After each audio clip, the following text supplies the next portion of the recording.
better to do.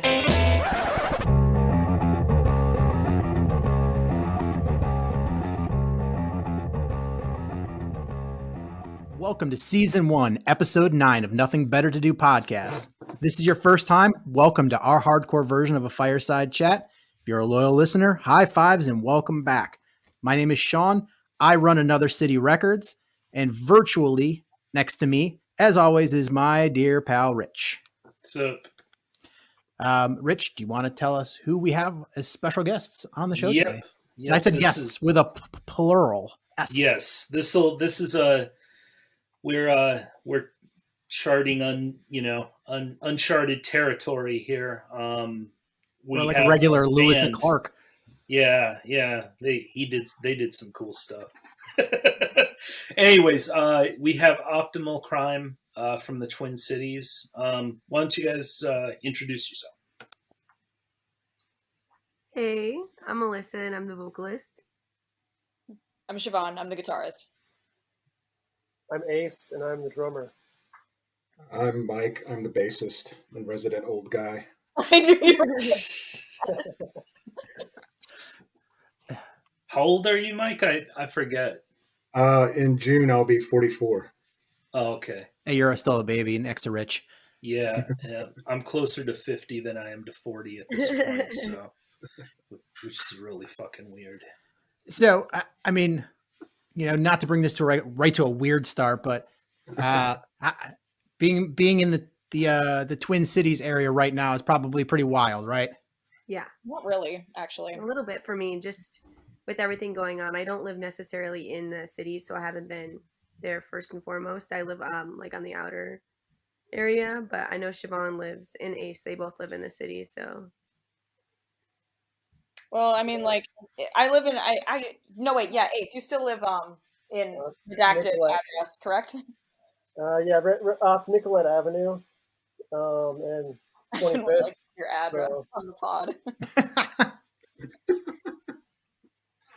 Yeah, it's been, it hasn't been too crazy around here lately, but a year ago, it was pretty fucking wild, so.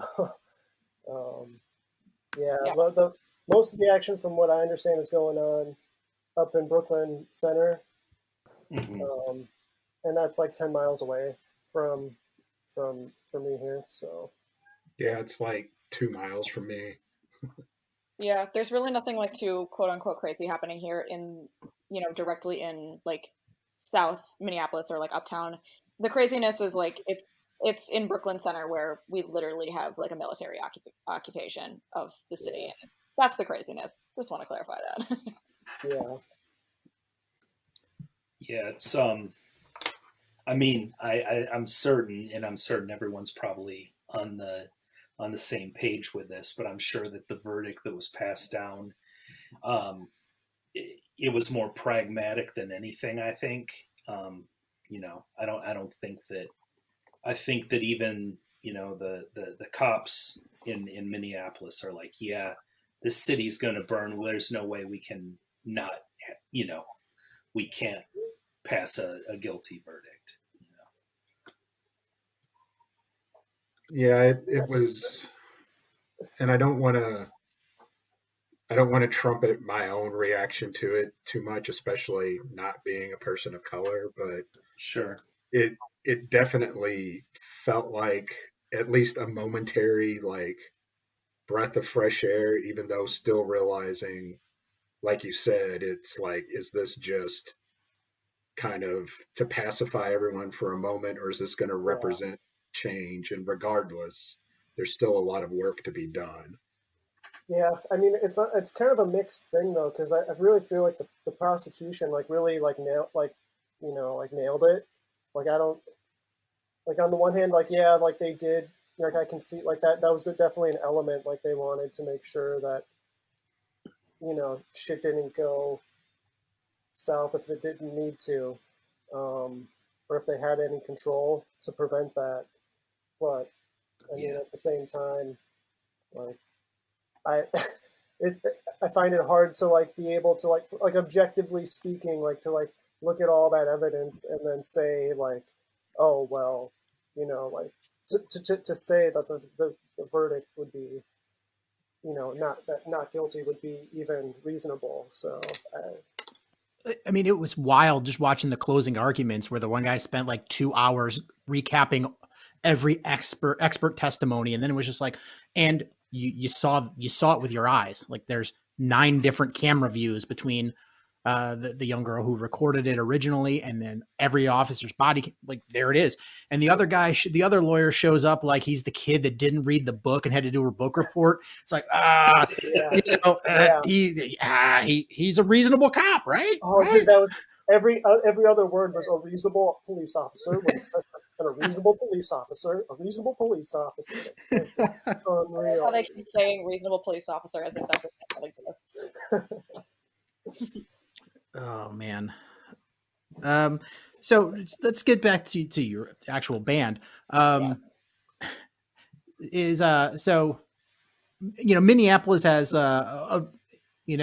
it's funny, a lot of people look at like heavy music as coastal music, but Minneapolis has a strong history of good music. Storied history for sure. Yeah, it's pretty cool. Can you talk about, are you guys all from Minneapolis and your influences being from there? I'm personally from Illinois. I moved here about 4.5 years ago, but just in the short period that I've been here, the music scene has definitely impacted music that I enjoy and is really motivated me, like my peers have motivated me to want to be in a band. So that's how Siobhan and I kind of were like, hey, let's start a band. And then she met up with Mike and it all kind of started. Yes, that is very true. I personally, I've lived in not Minneapolis, I've lived in Minnesota my whole life, but like not even like 15 minutes from the city. So like it's all been very, ingrained in my life in a way. Oh my gosh, what was I saying? Yeah, hardcore scene. I definitely, Minneapolis, the music scene, I feel like people, when they look at, Minneapolis music, they look at just like Prince and Bob Dylan, or like if they're looking more into punk, they're like, oh, the only bands that have ever existed are like the Replacements and Who's for Du. But it's like so not true if you look at the history of Minneapolis music, especially the hardcore bands that have come out of our scene. Obviously we don't sound like Disembodied or Martyr AD or like Harvest, but we definitely look up to those bands. It's definitely been more influence from my peers around me, kind of like what Alyssa said, the bands that we've been like playing shows with and like have made friends with over recent memory. Yeah, I'm also from Minnesota and been living specifically in the Twin Cities for like over 10 years now. The local music. I'm not as well. I never really paid that much attention to like the history though, like of Minnesota music, I guess, like prior to like 10 years ago. So I'm really not familiar actually with a lot of like Minnesota history, but or maybe as much as I should be, but definitely for like the past 10 years or so. As for me, I grew up in Louisville, lived there for a few decades, and then I moved here about 9 years ago to Twin Cities area.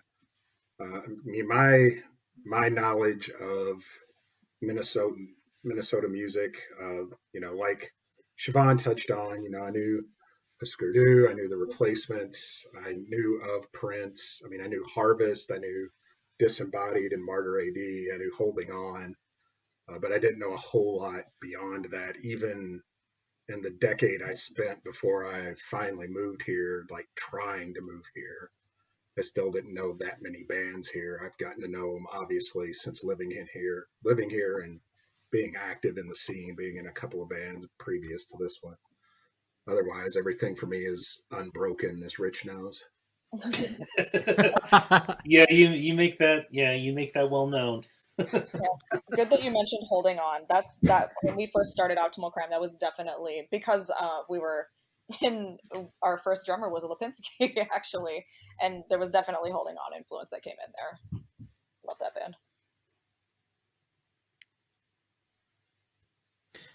band.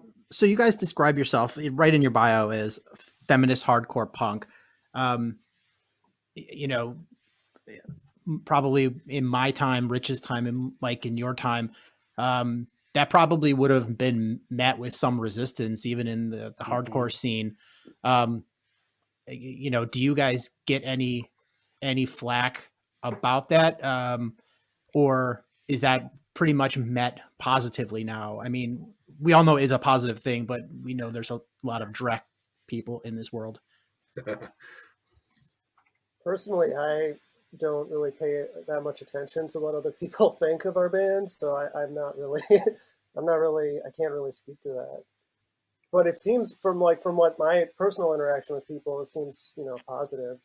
So, but it's just my. Yeah, same. I've never really seen a negative reaction toward our like beliefs in our politics, like in what we write in our music. Like I've only ever felt like the utmost support from our music community and just everyone in general. I feel like most of the people in like punk and hardcore communities feel the exact same way as we do.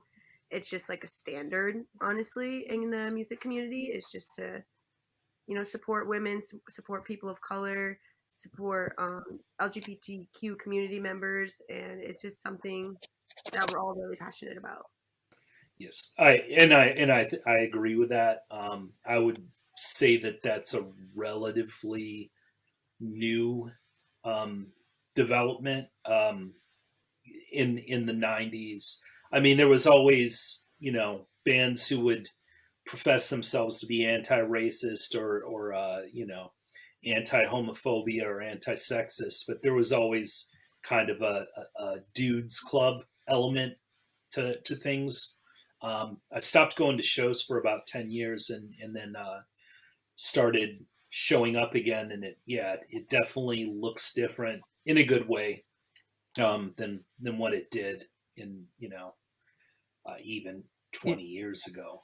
Yeah, I mean it's a cool thing, it's definitely cool, and it's I've been going to shows consistently for a really long time, and it's it's like getting fat where you don't realize you're fat until you look in a mirror, and it's as you didn't realize the change that's going on until you stop and reevaluate. Like, all right, like especially during this pandemic when you saw so many bands just step forward and be like, we're vocally anti-racist or we're vocally pro LGBTQ rights and pro fem, and like your people are just like, this is who we are, and you realize how progressive your scene is, and it wasn't always that way, which is it's fantastic to see. Yeah, go ahead, Siobhan. I was What? I was just going to say when Siobhan and I met and first discussed doing a band together, one of the things I told her from the get-go was that I absolutely did not want to be in a band ever again that was like four white dudes or all white dudes, basically all straight white dudes screaming about change, but not being that change themselves, not getting out of the way and allowing it to happen. And that was a really important thing for me in forming this band and my band previous to it. Was that there were women. We didn't end up with any people of color in this band, but it wasn't just all white dudes up there, and that was the biggest thing. I wanted someone else to be able to get up there and have their voice heard. Yeah. That's I really, when I first met Mike, that was like one of the first things that he had mentioned to me that was important about starting a band. I think that the question of, seeing the scene's evolution over time, like for your guys' point of reference, it's the 90s. But for my reference point, it's actually 2010. It's been about 10 years that I've been going to hardcore shows. And this was not even a thing that could have happened 10 years ago. I'll be completely honest. Mm-hmm. I think that, and I think it's not so much like we're offended or not offended by the fact that you stand up on stage and say you're a feminist band. I think it's a cultural issue within the hardcore scene that like it still exists, as long as like there is, going to be patriarchal notions upheld in a capitalist society, we're gonna see that trickle down from every single part of culture to subculture, and the fact that, you know, there are definitely women who don't get taken seriously in the hardcore scene. Like up until I stopped going, up until shows stopped, I still heard, oh well, I don't want to watch that band. They just put her in the front. They just made her the singer because she's a stripper. You know, like I still hear shit like that all the time. It's a cultural thing that constantly needs to be talked about. So I'm glad that we're constantly talking about it, and it's more well received nowadays. That's what I'll say. Yeah, it's you know, it is weird to see how the scene can be really progressive yet still so, I don't know, backwards in some ways. And I think you're right with just, you know, the way that things trickle down. um you know, you're going to have some degree of that element in anywhere you go, in any subgenre. Yeah, that's kind of what I meant by, like, you know, it's a systemic problem within just general music scenes. And I mean, if you follow Minneapolis music at all, there was a very similar, not similar, there was a very big kind of ousting of people who are sexist and treat women like shit and have had a long sordid history of how they treat women, kind of, you know, exposed in a way in the hip hop scene here in Minneapolis over the summer. Like it, and you know, it kind of showed us, hey, you know, like we have come far, but we didn't come far to only come this far because people are still being hurt in this way. And it can happen in any music scene of any description. Totally. So what are the roots of Optimal Crime? Like, you know, what was the origin? You talked a little bit about, you know, Mike and Siobhan meeting, but can you tell us more about that? You want to start, Siobhan? Because I think you and Alyssa were talking before you and I met. Yes, no, it did kind of start with me and Alyssa. Not even kind of. So I met Alyssa about, oh my god, it was 4 years ago now. That's crazy shit. Yeah, so I met Alyssa about 4 years ago, and I had been in bands before, not hardcore bands at all, but I had been in bands before, and she had never been in bands. And she had been like, oh, you know, I want to be a vocalist, I want to do this and that, but I don't really know where to start. And I'm like, you just fucking start doing it, yo. But the point at which, I always reference this because this was such a fun day, the point at which I knew, like, oh yeah, she's got the chops to be a vocalist. A bunch of our friends from Minneapolis, we went to go see Turnstile in Iowa City, and she got up on stage and grabbed the mic from Brendan Yates and did like half of the fucking set with Turnstile. And it was so cool. I was like, oh my god, the energy. It's awesome. She's totally got it. And then we came back and I met Mike through a person. And okay, we're definitely all meant to intermix here. Like this is right. I know this. And then Mike, you can enter. Yeah, now it was because just you are in that. so. Yeah, Siobhan and I met, and I kind of already touched on the discussion we had that night at the Triple Rock. And she mentioned she knew a vocalist, and at the time, this is pre-Ace, I knew a drummer who I had tried to start a couple of other bands with, and it hadn't worked out. But I was like, well, let me talk to this drummer. Talk to him. We got a practice space. Um, I had two leftover songs that didn't get used for my previous band, and I was just like, here, let's just start with these. So we had those, and another one we were putting together. And after like 2 months, 3 months, that drummer decided he didn't want to do the band. And we were like, well, what are we going to do? How are we going to find a drummer? Because anyone that's formed a band knows that finding a drummer is, you know, The hardest thing in the world.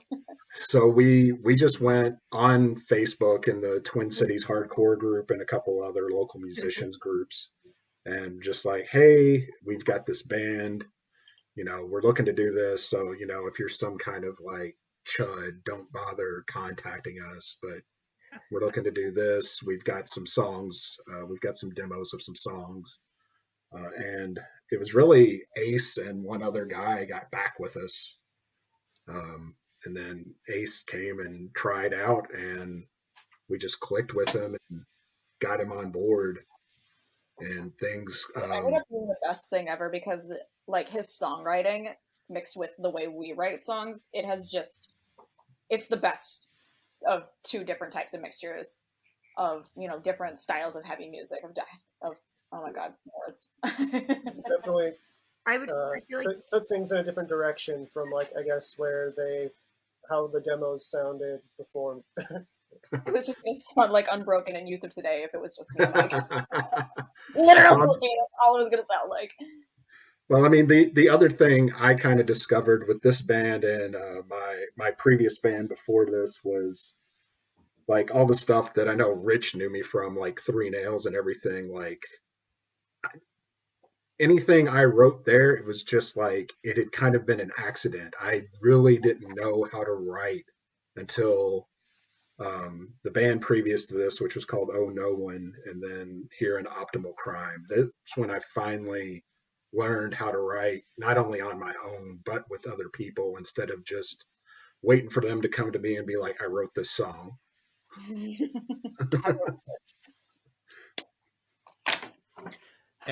Every time I would start typing in optimal crime into my search bar, it would change optimal to Optimus, and which yeah, clearly Google knows that I'm a nerd, and so it's like I'm like, no, I mean really optimal, not Optimus.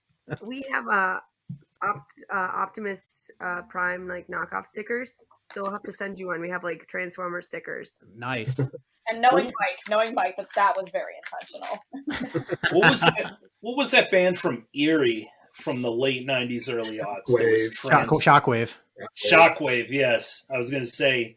Yeah, there was one from here. I never got to see them, but they were called Devastator. You know what? Hardcore band with Transformers? Nah, we got that. I literally, I think it was last week, watched a live stream of a band that plays in full Transformers Cybertronic Spree. Yes, I was like, how does this exist? How did I not know about it before last week? I am very familiar with that band, and I've been wanting to get in touch with them solely for the fact of them playing in costume. I want to know what gloves they use because I cosplay, and everyone else in the band got on me to do a show in costume, which I can't really do. Most of my costumes. Optimal Crime LARP Corps. LARP. Only if we become a Dungeon Synth project is that acceptable. That's what I've been working on this whole time, actually. So, no shit, what? Ready to go. Mudcore. That would be amazing.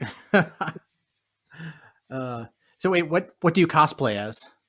I'm a member of the 501st and Rebel Legion, so I've got 7 different Star Wars costumes I cycle through. I'm just going to put this out there. I don't think I've ever said this on the show. I am a Greedo focus collector. So I kid you not, I have like 3 cabinets full of nothing but Greedo things. And I have a buddy in Florida that's in the 501st that's like helping me get a Greedo costume that would pass the specs so I can join as Greedo. Yeah, there's a guy here that does a Rhodian Jedi. So, man, we just turned this into a nerd fest. I know. I just caused everyone to turn off the podcast. I'm sorry. This is actually why I wanted everyone else on here, so I didn't do this. This interview has somehow made me a virgin again. Right. All right, somebody tell us something that's not nerdy that they do to flush this out. I'll do a somber transition real quick. I just wanted to kind of give a memorial shout out to my buddy Jeff Brinkworth that passed away this last week. I don't know if you knew him, Rich. He had been in Blue Collar Revenge Theory and a couple other bands in Louisville. No, I follow Ella on Instagram, and I saw that she had posted about it. But yeah, I don't think I knew him. But yeah, I just wanted to give a shout out to him in memoriam. Sorry for your loss. Thank you. So you guys released is it an EP? It's an EP, right? Yeah. Yeah.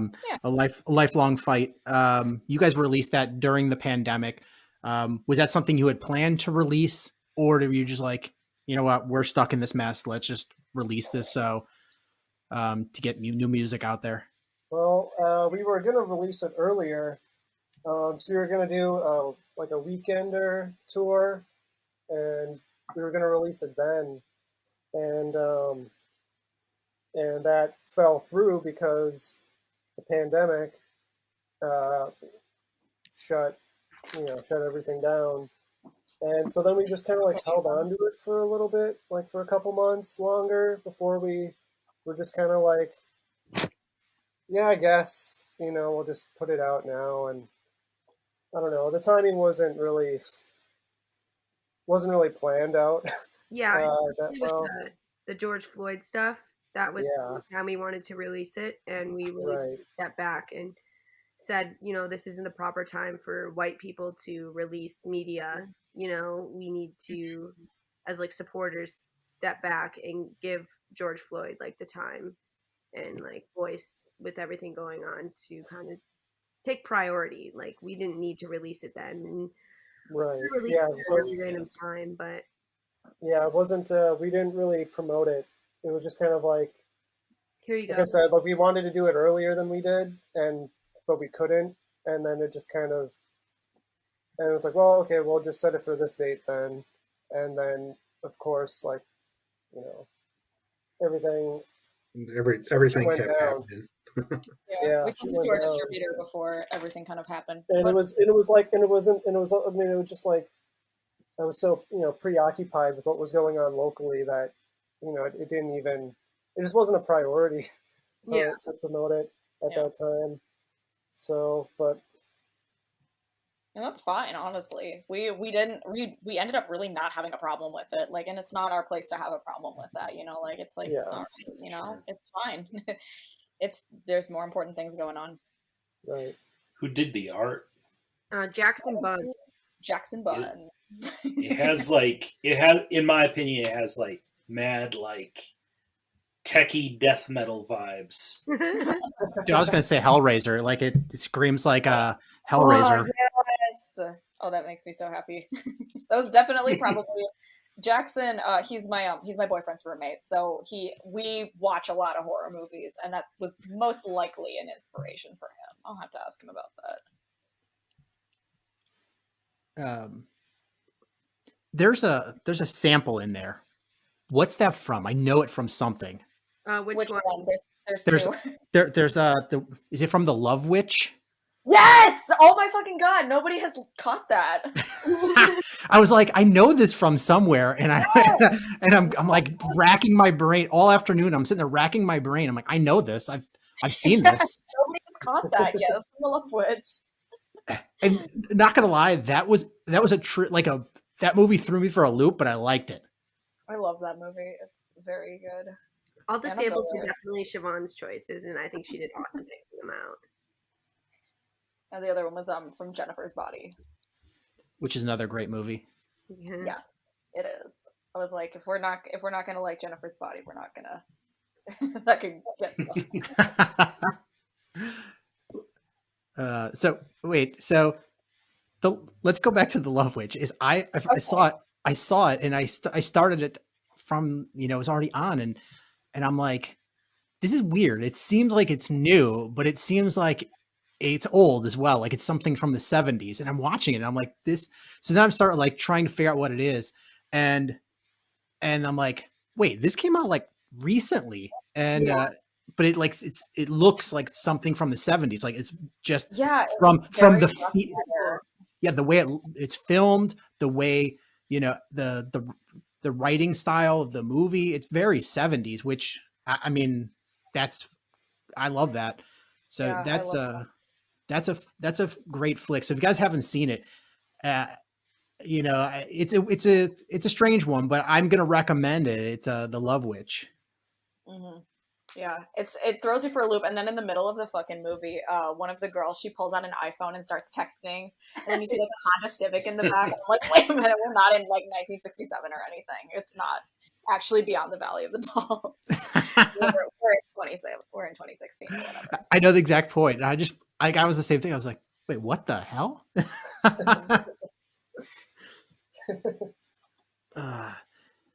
So what do you guys have? I mean, we were talking before we started recording that you guys haven't been able to practice. And, obviously there's things going on.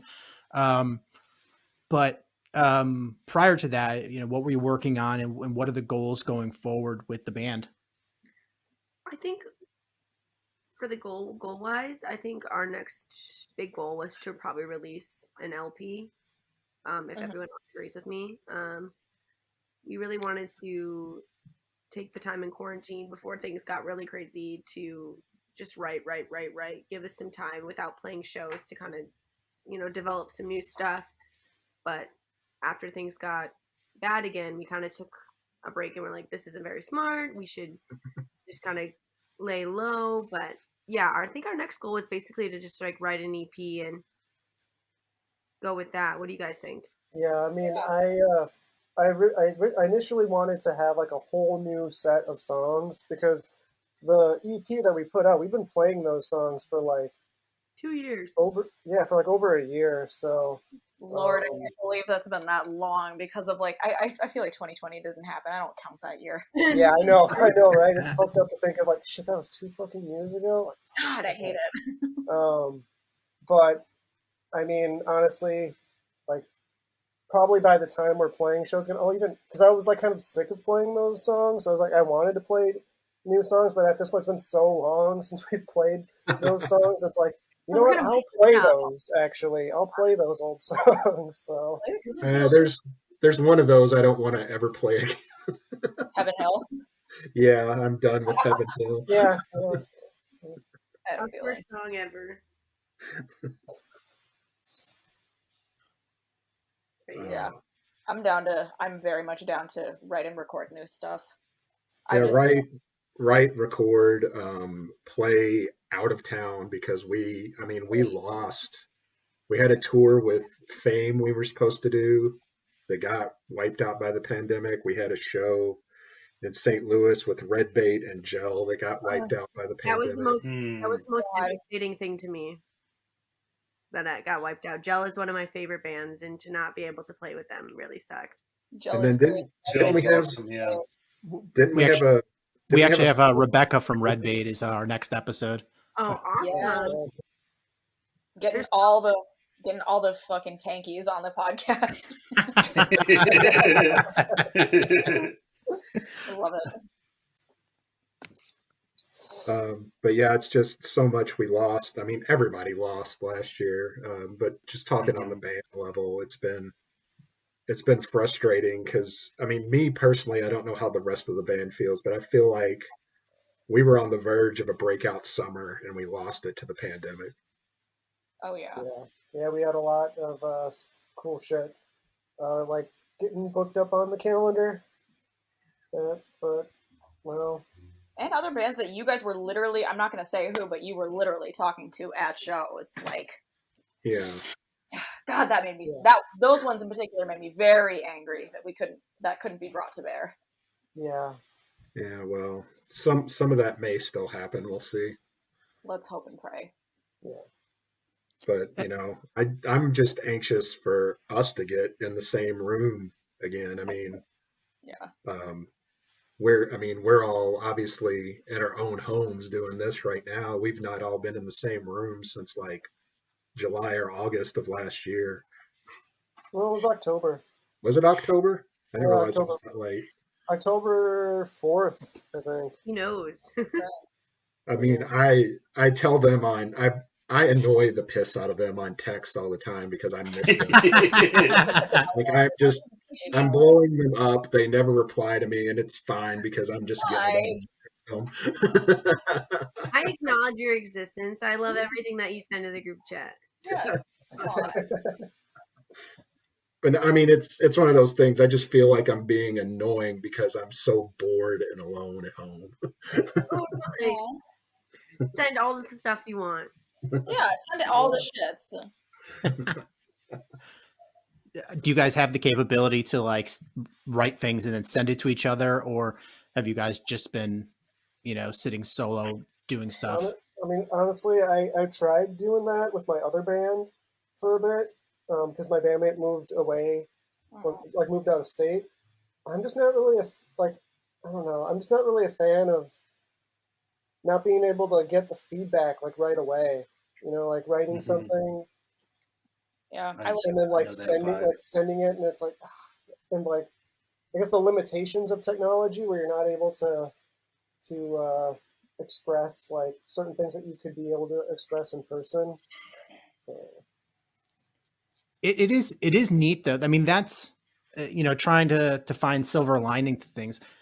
Being in the pandemic, a few cool things that have happened is you've seen a lot of project bands where like people like, I'm going to do that. I'm going to write guitar parts from New York City, send it to somebody in Dallas, and then, the drums in Los Angeles. And you're like, or just one person writes a whole album and just releases it. You're seeing a lot more of that.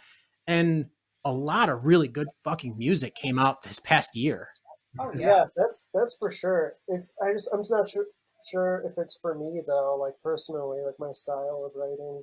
Yeah, I mean, being, like not being like isolated by myself. I guess I like to be, like feel the energy. I guess I get more inspired when I'm like directly working with other people. But yeah, very cool much. that it works out for other people for sure. Yeah, and I mean, it's also one thing I know for us, if it's like, say we had practiced Sunday and we were going to practice again this Sunday, and tonight Ace like sent all of us a clip of like, hey, I came up with this last night, and then we go over it on Sunday.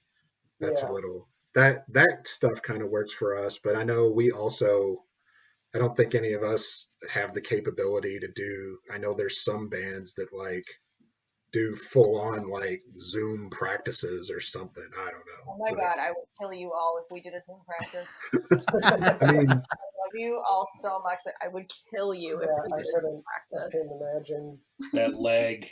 Right. Leg is, well, I know Nate Newton was talking about there was something he uses to compensate for that lag, and I can't remember what it was because he's done 4 or 5 different things in the pandemic, like those cover videos that have come out. Yeah.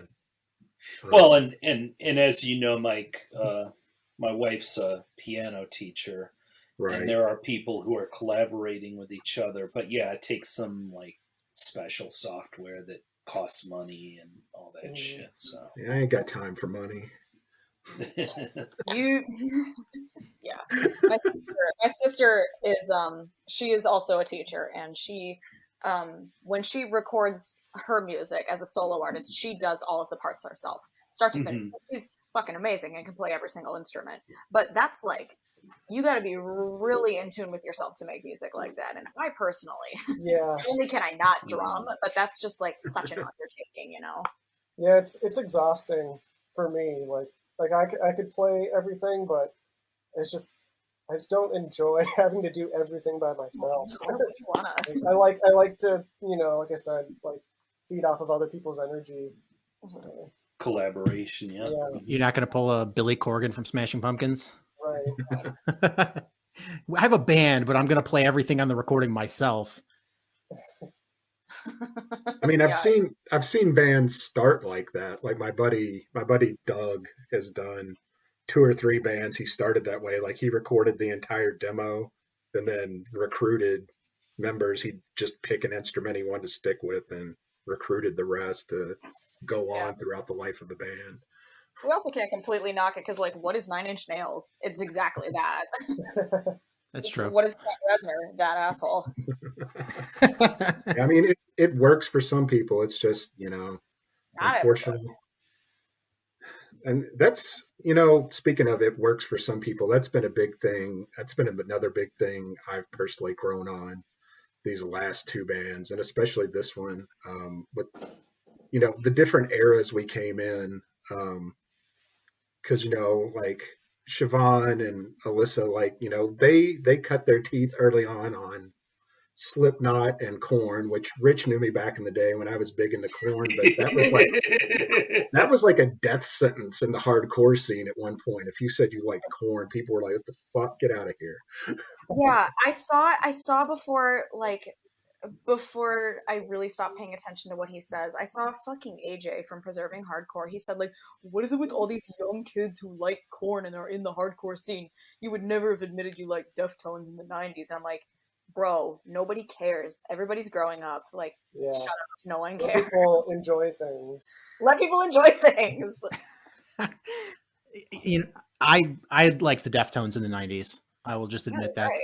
I think there were a lot of people who were okay with I don't like any of that shit, no offense to anyone,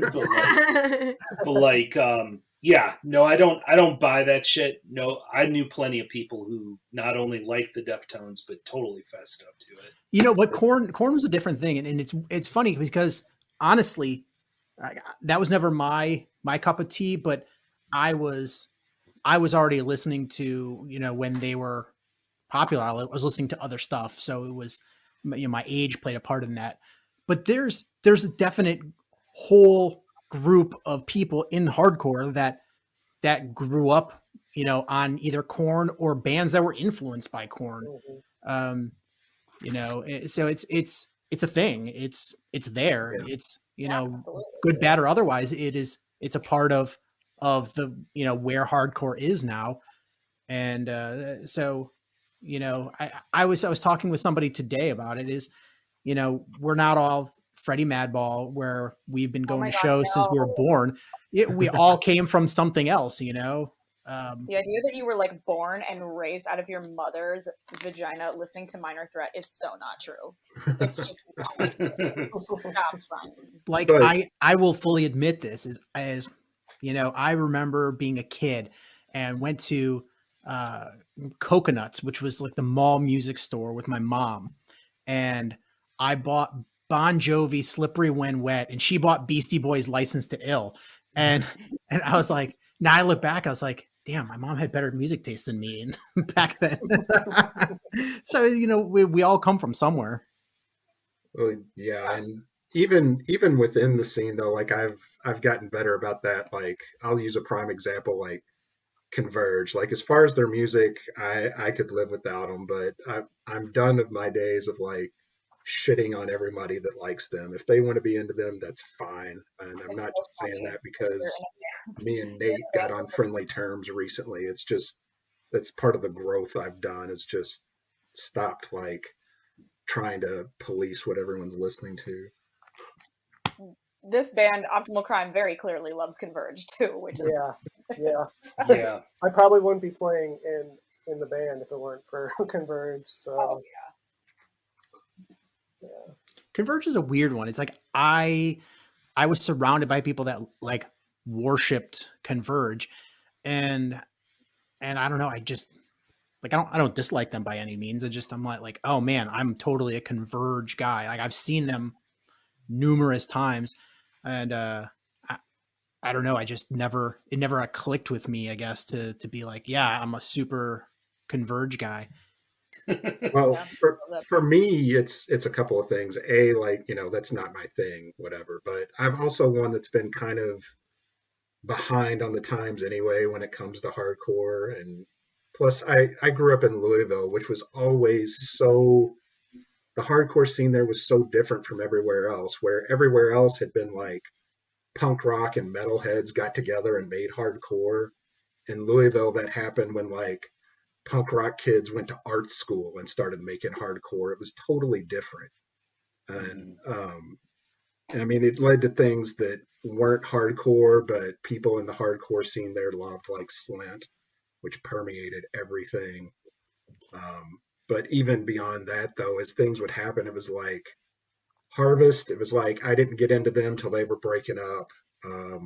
Same with Unbroken, the band that I love the most now. Like I wasn't into them until their dying days at all, and even then, it was still another 3 or 4 years before I even owned anything of theirs to listen to.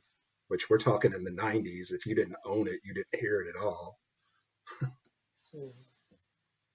Yeah, it's so crazy to think that like that was the way it was, you know, because when I first started going to shows, it was like the MySpace era, and it was like Mhm. it was much Yeah. more accessible. I don't know about Alyssa and Ace though.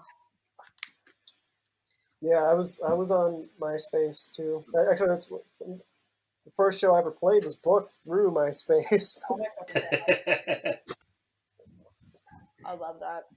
I definitely started going to shows later on than a lot of people. It was about, I'd say, when I was 19, and I'm only 26 now, so it's 7 years that I've been going to shows, and in that time, it's been really impactful. Like my music taste and my ability to just sit down and veg on music for hours and hours and hours has just been awesome. And I guess a lot of my influence from music has come from here, and I'm from Rockford, Illinois, so we have a lot of bands out there like Joie de Vie and Frail Body, and all of those guys have impacted me and made me want to play music even more. Cheap Trick was from Rockford too. The weren't they? pride of Rockford. Yeah, Cheap Trick. One of the greatest rock bands of all time. The last summer that we had that existed, I went to Naperville with a friend of mine to see Cheap Trick at an outdoor event, which is weird in Naperville, Illinois. Right, who goes there? Yeah, but it was Cheap Trick was great. Yeah, they're fucking great. They're a cool band. Yeah, I'm not even gonna front. Yeah, what's the point? I mean, propaganda like that. What's the point, honestly. So did somebody say that they got into this through Corn, or did I miss something? I mean, Korn was definitely my gateway into heavier stuff. Personally, I mean, that was. I don't know if anybody said that, but that's that's true for me. So Yeah, my gateway was well before that. I mean, I was into hair metal bands, and then in high school, some dude was in a band called Falling Forward and like gave me a flyer to a show, and here we are. It was very much like a pipeline for me. I had friends in middle school, so the pipeline was mall goth. It was, and like kind of a later mall goth. It was not only was it like Korn and Slipknot, but it was also like MCR, and it was like Fallout Boy, and it was like not like not hardcore, you know, at all. But it leads you down like, oh hey, you like this? Let's go to the record store and listen to like what you could find maybe on MySpace, and then like you get on MySpace and you start finding all these like scene kid post-hardcore bands, and then from that you discover Have Heart. Like it was a completely like a pipeline for me, and then I just I was going to shows. I was going not only to like to deathcore shows and like you know these like post-hardcore scene bands, but I started going to hardcore shows. I started being like, oh my god, what was the first hardcore band I ever? I think it was Vania. Vania is fucking great. You know, it's funny you say that you did that via the rabbit hole through MySpace. That's wild to hear, because I mean a similar thing happened to me, but this was well before, you know, public internet was available. It was with I'm guessing Rich and Mike probably have a similar thing, is through the thanks list on the record inserts. Yeah. But it's a similar thing, you know. You're flipping through. You're like, man, I like this record. They thanked Gorilla Biscuits. All right, I'm going to check out that. yeah. You know, and I honestly, I lucked out. Is I saw Sick of It All on Beavis and Butthead, and that was like, you know when people are like, oh, the first time you heard the Beatles, like it was like a similar thing. It's like, I'm like, what is this? Why don't I know about this? Mm-hmm. It is like unearthing a diamond. Yeah, I was given a mixtape that was Endpoint and Avail, and then my first show was like Endpoint, Sunspring, Worlds Collide, and the Telephone Man at an old abandoned Laser Blaze place in Louisville. And I did just like everything that night obviously just blew my mind and altered the course of my life. You know, just to wrap this back to Louisville, is I just got a ship notification today for my By the Grace of God's re-release records. Yeah, Yeah, that's fine. I mean, and also to kind of go back around to something we were talking about earlier with feminism in the scene. Like I remember walking in when Endpoint started to play that night, and Rob Pennington is standing at the front of the stage. He's got his back to the crowd. He's wearing a skirt with "Stop Rape" written down the back of his legs. Um, and before that, I mean, the closest I had to, music trying to be about anything quote unquote political was listening to Megadeth, which, that's a whole other mess going on there. So Yeah. it was also that of, seeing music used to convey a message like that.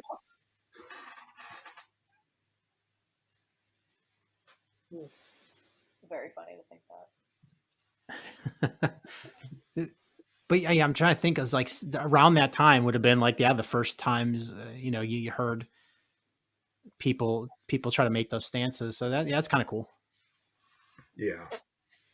Yeah. I was lucky to have come in around someone like Rob and really the people trying to emulate Rob in Louisville at that time.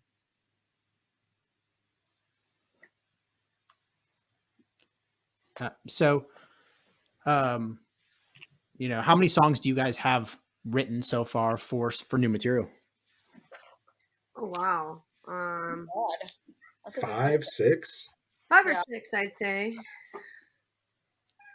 I think there were Like- four you had lyrics for, Alyssa. I actually have all lyrics but one song because I got really bored and then we stopped practicing. I was like, I'm going to do this. I'm going to finish them up. And I did. And then we were like, we're not going to practice anymore. And I was just like, okay, so we'll see how I feel about Yeah. those. But I think I got them down pat pretty well. Awesome. So this is probably a weird question, but having the big break, and I'm sure y'all have been consuming music, during this time. Do you think that's going to alter, some of your influences when you're writing new stuff? I mean, there'll definitely be more unbroken riffs I rip off for our songs. Fuck yeah.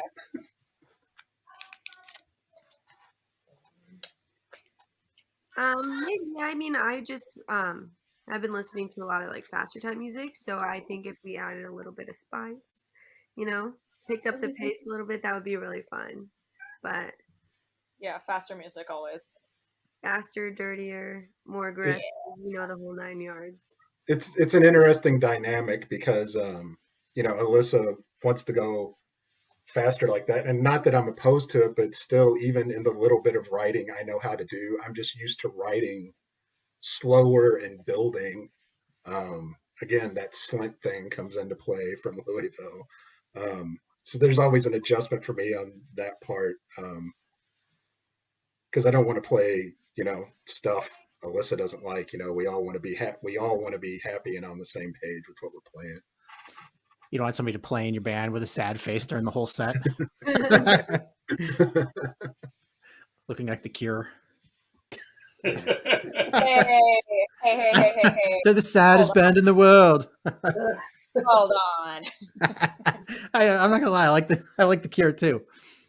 Yeah, but I always think that we're honest with each other if we don't like something. Like, I don't think any of us are too afraid to say anything, and there's always a good argument behind everything and why one of us likes it and why the other doesn't. But I think we all mesh pretty well when it comes to writing, and I think that we've all done pretty well within this recent track. Even me trying to explain how I want something to sound by using random noises with my mouth, just being like, do it this way, and they're like, okay, like I guess I kind of get that. My favorite moments are like when Alyssa and Ace, they just communicate in like and they just communicate in like these types of noises. I love them. It always reminds me of Rich will get a kick out of this. I remember specifically a 3 Nails practice one time. We were trying to write, and big time our singer comes in. He's like, "No, I want just do do," and we all just look at him like, "What the hell is wrong with you? What are you saying?" But he just at the time he didn't have the musical knowledge. I mean, he knew what he liked. He knew it in his head, but he didn't know how to communicate it. Like the cavemen just communicating in grunts. It's like Pretty much. Your caveman riffs. That's why they rule. Yes. Yeah, shout out fucking Maggot Stomp, all the new death metal. Caveman. Baby. So what's the best pizza place in Minneapolis? This is for everyone, Oh, not just one. Man, right now, since Pizzeria had to close down, I guess it kind of defaults for me, to Black Sheep. It kind of defaults to them. Minor Threat Pizza Place. Minor Threat Pizza, yes. If you look up their logo. I really like Boluto. Have any of you guys been there? I don't think I've heard of that. Oh, which one? Boluto? Yeah. It's kind of bougie, but that's really good. I also like Mama's Pizza. I think that's what's called. It's in St. Paul. It's more like traditional style, like Italian pizza. Oh, I know what you're talking about there. Yeah, it's kind of tavern style. That place is decent. Yeah. I'm not the real Italian here, so I can. I'm a fucking Nick. I can't. I'm not the authority on pizza. When I get pizza, I just get a slice from Slice of New York because it's across the street from me. So that's my go-to. I'm not sure if that's the best, but it's just convenient for me, I guess. I like that place because, given the name, I mean, it is as close as you're going to get to New York style here in the cities. Like deep dish? I like deep dish every now and then. Yeah. Oh, no. Deep dish is more Chicago. You're from Illinois and you don't like deep dish. That's a controversial statement. I live in Chicago and I don't eat deep dish. Yeah, I was going to say people in Chicago hate deep dish. I mean, I will eat it on occasion. Like there's a rare occasion I'm like, I want one of those monstrosities. I want to eat that. But I eat it when people come into town that they're like, oh man, I want to eat some deep dish pizza. I'm like, all right, this will be the first time I've had it since like 3 years ago, but yeah, sure. And to that point in Chicago, I still haven't been to like Pequods. Like I haven't been to the places like that. Oh, bro. Yeah. Come next time you were in town, we are going to go on a pizza tour, and eat the most delicious. You're going to have piece pizza. You are going to eat jalapeno and mashed potato white pizza. It is the best. And we're going to have Pequods. And then we're going to go to my local joint, which is Gio's, which looks like something out of like a 1974 movie. Like everything, it couldn't be more stereotypical 1970s pizza place. You walk in, like the high leatherback booths and the red glass. Light. They would, but they don't have any. Just walk in, but they have the old style register where you push a button and the number pops up physically, and they have like the old like nylon like early 80s jackets with their logo on it hanging from the wall, and the like the little magnet calendars that you rip away the pages. Like it's got all their tchotchkes from over the years that they gave away. And they give you get saved 21 coupons and you get a free pizza. It's the best. The guy cuts it up with a giant sword. Oh Jesus! Have you been to that all vegan pizza spot, Sean? Not yet. I was talking with Dan from Race Trader about it. Oh, okay. Yeah, I've been curious about that. There was a spot that existed maybe for a couple of months up like near Rogers Park, that it wasn't all vegan, but they had a vegan deep dish pizza. And I remember getting it one time, like on my way to Michigan. I stopped to hang out in Chicago. And then the second time, which was maybe a month or two later, I came through Chicago. I was like, I want to get that again. They were already closed.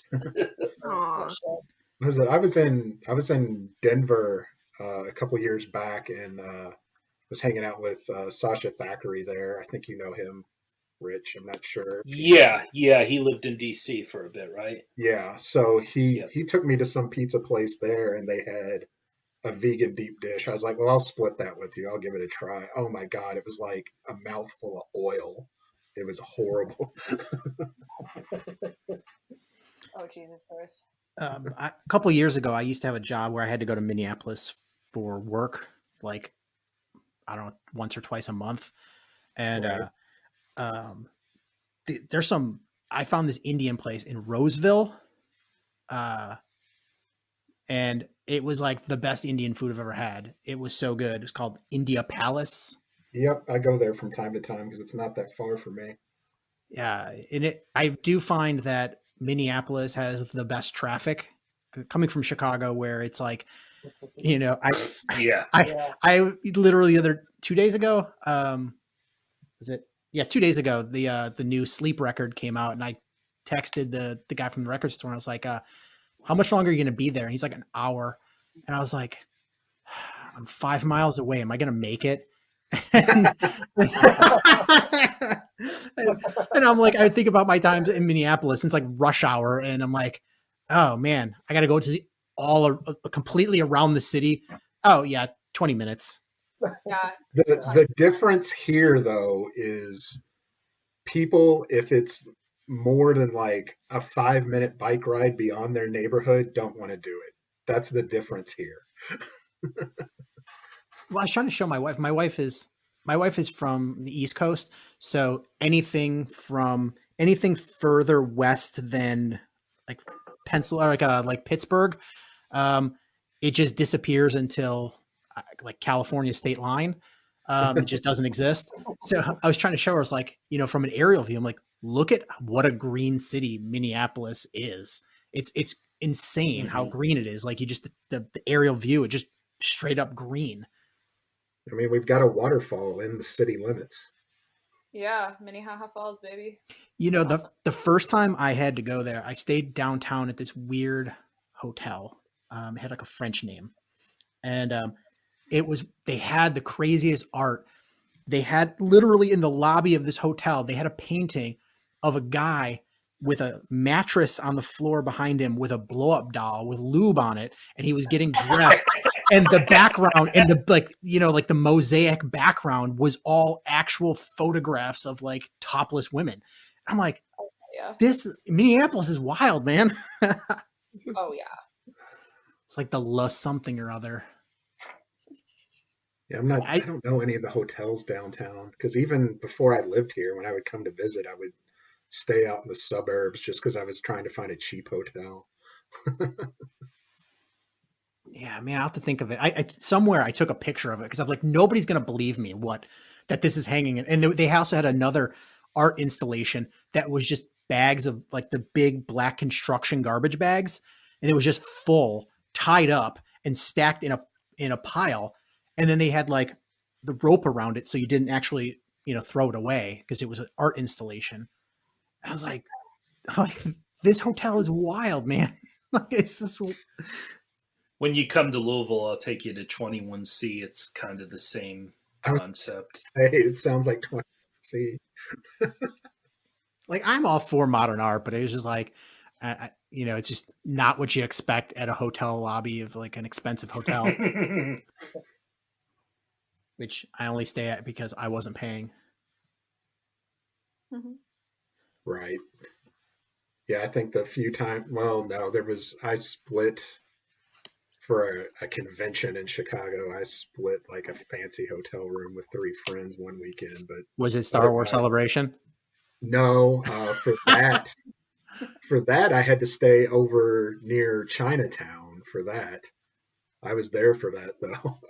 Funny story about that. The one day where it turned into Hoth and we got snow. As I was walking in, a sheet of ice fell off the roof and hit me in the head and knocked me out. Oh my God. Like they had to get an ambulance for me, and like, it was wild. Like, you know, it hit me like right in like the neck, top of my head. And I don't know if you guys have ever seen McCormick Place in Chicago. It's a giant convention center, so it probably got some good velocity going. Oh wow! So like, there's a file on the, you know, they had to check in after I went to to see my doctor and make sure I was okay. Man, Jesus. I remember when it started snowing, like watching, because there was a group of us from Minnesota there, but we're watching people from like South America and Italy like lose their mind about the snow. And It's always wild to see people who've never seen snow before, like, come specifically to Minnesota. Well, so I grew up in the Great Lakes. I lived in Michigan. I grew up in Michigan most of my time, and then I lived in Chicago. Then I moved to the East Coast. But like, I've lived south of the Mason-Dixon line for over 20 years now. And the first couple of years, I was like, oh, these people are wimps. Like, it gets below below 50, and everyone's wearing like fucking snowmobile suits practically, and if there's snow, they freak out. But now I'm that person. Now I'm just like, oh, it's I can't take Old man Rich tells the weather by how his bones feel. Yeah. I remember in college, like two of my good friends, one was from like Hudson Valley, New York. The other one was from Fargo, North Dakota. I'm from Chicago. And the first snow we got, there was kids that lived in our dorm. One was from Southern California. One was from Florida. They'd never seen snow before. They were like, we want a snowball fight with you guys. We're like, against us? I'm like, for real? And we just were pelting these poor kids with like ice balls, like melting them in their hands and freezing them. And they were laughing as they were like black and blue and bloody, getting pelted with ice. They were having a blast. It's the Ralph on the bus meme. I'm in danger. Yeah, I've had a good laugh this week on Facebook with all my friends back in Louisville because it snowed, yesterday? And watching them. Yeah, it snowed. But the thing is like, okay, so it snowed, and on my back deck, I could tell it snowed quite a bit because, my deck was cold enough to hold it. But like, by like 10 in the morning, all the snow was melted. Like, right. But it wasn't that big a deal. It was just funny watching the meltdown, and I'm just like, yep, snow in April, whatever. Ha ha. So what's one thing that you guys have listened to during the pandemic that you should think everybody should check out? I'd say Gel's new record for sure. Gel rules. Their new record is awesome. I can't remember off the top of my head what it's called, but I've really been enjoying that. I've been listening to the new Fame record, and also an old friend of mine that I knew through hardcore. They're doing music under the name now Kill a Man's Ego out of Philly. Some electronic stuff. I've been listening to that. In fact, they just dropped something Tuesday on Spotify, I believe. I can't remember the name of the track.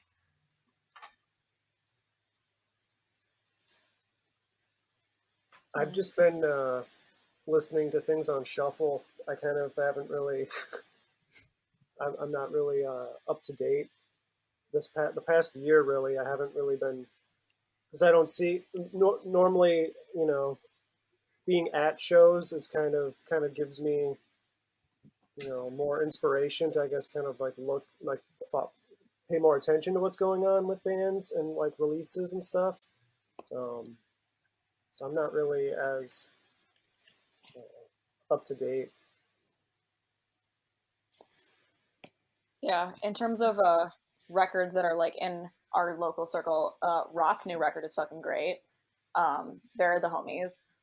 But outside of I haven't really been listening to a lot of hardcore releases. Oh God, not really. It's been.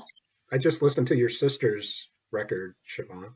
Oh my God, I'm gonna tell her that. She's gonna be so happy. Yeah, I bought that on the last Bandcamp Friday. Finally, listened to it. I'll tell her. Wait, shout it out! Come on. My sister, Natalie Fiddler, she's got a record called Steak and Eggs. It came out about a year and a half ago, almost 2 years ago, yeah. I think, if I'm thinking correctly. It's pretty fucking good, I'll say. Yeah, I've just been keeping up with EBM and goth releases, honestly. Has anybody listened to the new Undeath record? Oh shit! Didn't we listen to that in your living room recently? Yeah. Yes, that and the new Sangwa record, really Sink good. to the bog. Yes. Trying to think of anything else. Call me a list of the new metal twins, but we're really the death metal twins if we're being honest. Red Bait. I've been listening to Caged, and then I'm trying to think of anything newer because obviously everything else I've been listening to is King Horse, Unbroken, Endpoint. You know, The new Tsunami and Gold Split is really good. I just got that in the mail. I haven't listened to it yet. Just It's came Rod Gulch is I the like best band. Tuesday. How did I forget to mention that? But yeah, Yeah, they're the best. and too. Well, I want to thank you guys so much for being on the show. It's been awesome. Thank you. yeah. Yeah, Thanks for thank you. having us. Yeah, this has been fantastic.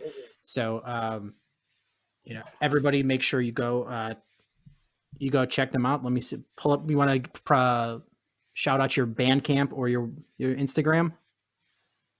Yeah, totally. Follow us on Instagram. We are Optimal Crime MN. Yes. And then we're on Spotify, Apple Music, the whole 9 yards. I think Bandcamp we're just optimalcrime.bandcamp.com, correct? Or do we have MN on that too? I think it's just Optimal Crime, but we're the only Optimal Crime, so you can find us pretty easily. Yeah, the only one. The only one. Yeah, we're the only one. That's Well, for sure. thank you guys so much for being on. And everybody, check out Optimal Crime, and the EP is pretty fantastic. And we'll play a track from that here.